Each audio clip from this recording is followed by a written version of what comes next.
மாவட்டத்தைச் சேர்ந்த பழங்குடியின மாணவி ராஜேஸ்வரி தனது விடாமுயற்சியால் இன்று இந்தியாவின் தலைசிறந்த கல்வி நிறுவனமான IITயில் இடம் பிடித்து அனைவரின் கவனத்தையும் ஈர்த்துள்ளார். தனது நீண்ட நாள் கனவான சொந்த வீட்டை நனவாக்கிய தமிழ்நாடு முதலமைச்சருக்கு நன்றி தெரிவித்த ராஜேஸ்வரி, முதலமைச்சரின் ஊக்கமளிக்கும் அறிவுரைப்படி தனது அடுத்த லட்சியமான இஸ்ரோவில் கால் பதிப்பேன் என்று உறுதியளித்துள்ளார். அவரது இந்த கனவு பயணம் ஏராளமான சவால்களை கடந்து சாதிக்கும் ஒரு இளம் பெண்ணின் நம்பிக்கை கதையாக விரிகிறது. நீங்களே பாத்தீங்க எங்களோட வீடு இப்ப எந்த நிலைமையில இருக்கு அப்படின்றது. இதுக்கு முன்னாடி இன்னும் ரொம்ப மோசமாவே இருந்துச்சு. இந்த டைம்ல நான் IITல வந்து செலக்ட் ஆனதுனால நான் ஒரு அரசு வந்து எங்கிட்ட கோரிக்கை கேட்டிருந்தாங்க. அதுக்காக நான் ஒரு கோரிக்கை வச்சிருந்தேன். என்ன அப்படின்னா, அரசு மூலியமா வீடு கிடைச்சா நல்லா இருக்கும் அப்படின்றது ஒரு கோரிக்கை வச்சிருந்தேன். அது வந்து முதலமைச்சர் வந்து நிறைவேற்றிருக்காரு. ரொம்ப சந்தோஷமா இருக்கு. இதுக்கப்புறம் நான் இஸ்ரோக்கு போகணுன்றது என்னோட கனவு. கண்டிப்பா போவேன் சார். சேலம் மாவட்டத்தின் கடைக்கோடியில் உள்ள மலை கிராமமான கருமந்துறையில் பிறந்த ராஜேஸ்வரியின் பள்ளி பருவம் போராட்டங்கள் நிறைந்தது. 10ஆம் வகுப்பு படித்த போது ஓலை குடிசையில் வசித்து வந்ததால் மழை காலங்களில் வீடு ஒழுகி புத்தகங்கள் நனைந்து போகும்.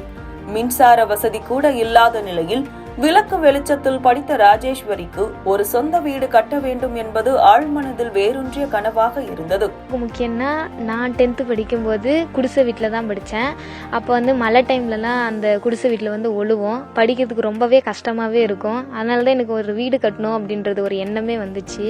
படித்து சம்பாதித்து வீடு கட்ட வேண்டும் என்ற எண்ணத்தில் இருந்த அவருக்கு முதலமைச்சர் தற்போது வீடு கட்டுவதற்கான ஆணை வழங்கி இருப்பது மிகுந்த மகிழ்ச்சியை தந்துள்ளது. நான் முதலமைச்சர்ல வந்து நேரில் பார்த்திருந்தேன். அவர்கிட்ட போகும்போது ஃபர்ஸ்ட் எனக்கு கங்க்ராச்சுலேஷன் சொன்னாரு. நீ எந்த ஊரு அப்படின்றத கேட்டாரு. அதுக்கப்புறம் லேப்டாப் கொடுத்துட்டு வாட்டிக்கு, நீ இது வரைக்கும் படிச்சது பெருசு இல்ல, உன்னோட கனவு நிறைவேற்றுறது தான் பெருசு அப்படின்னு சொல்லிட்டு என்கிட்ட சொல்லியிருந்தாரு. என்னோட அப்பா ஸ்தானத்திலிருந்து சொல்லியிருந்தாரு. ரொம்ப சந்தோஷமா இருந்துச்சு. முதலமைச்சர் அளித்த ஊக்கமளிக்கும் அறிவுரை தன்னை மேலும் தூண்டுவதாக ராஜேஸ்வரி குறிப்பிட்டுள்ளார். கணவனை இழந்து பிள்ளைகளை எப்படி கரையேற்றுவது என்று தவித்த அவரது தாயார் கவிதாவுக்கு ராஜேஸ்வரியின் இந்த சாதனை ஒரு புதிய நம்பிக்கையை விதைத்துள்ளது. எங்க அப்பா இருந்திருந்தா இந்த மாதிரிதான் சொல்லியிருப்பாரு, உன்னோட கனவை நிறைவேற்றுறோம் அப்படின்றது. கண்டிப்பா எனக்கு அந்த இடத்துல எங்க அப்பாவை பாக்குற போல இருந்துச்சு அவரை பார்த்தப்ப.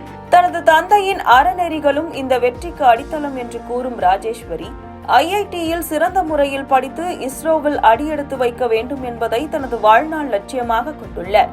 நான் வந்து சின்ன வயசுலேருந்தே நல்லா படிப்பேன். எங்கள் வீட்டில் எல்லாருமே நல்லா தான் படிப்பாங்க. இருந்தாலும் அவங்கள விட நான் நல்லா படிப்பேன். எங்கள் அப்பா வந்து எந்த ஒரு விஷயத்தையும் என்கிட்ட நீ இந்த மாதிரி போகணுன்னு சொல்லிட்டு வழி காட்டுவார்.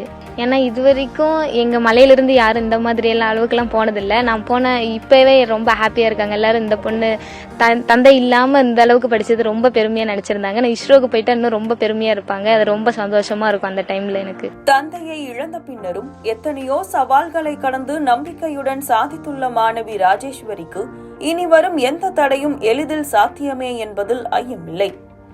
அவரது இந்த தன்னம்பிக்கையும் லட்சிய பயணமும் பலருக்கும் உத்வேகம் அளிக்கும் என்பதில் மாற்று கருத்தில்லை.